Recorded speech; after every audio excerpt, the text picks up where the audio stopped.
specială pentru cel mai scump băiat, pentru Rareș. Cel mai frumos băiat care primește 3 ani de la cel mai scump tată, de la Codruț, de la cea mai fericită mămică.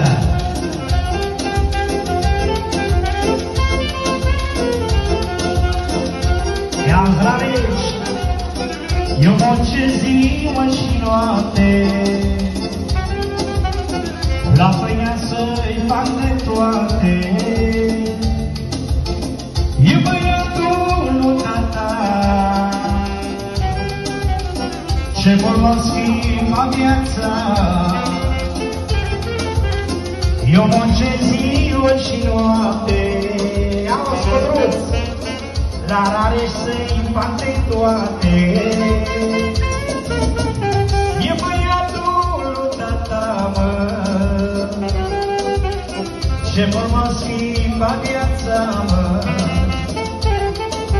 I-au zonat cum vorbește, de băiatul meu cum crește băiatul meu, ce mi l-a dat Dumnezeu. Fiul meu când va fi mare, să dea lumea la picioare, să aibă bani și avere, cea mai frumoasă muiere. I-au zonat cum vorbește, de băiatul meu cum crește băiatul meu, ce mi l-a dat Dumnezeu. Fiul meu când va fi mare, să stea lumea la picioare, să aibă bani și avere, cea mai frumoasă muiere. Hai băieții! Hai Georgiana! Hai Andreea!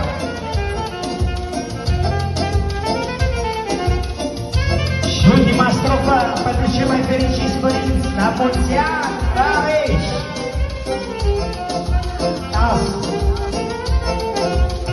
Când mă trezesc dimineața,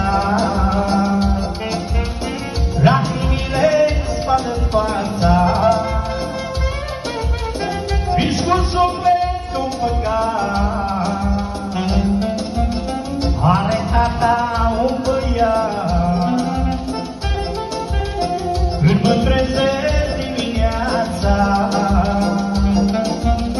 lacrimile-mi spală fața, riscul sufletul păcat, mă, are tata un băiat, mă.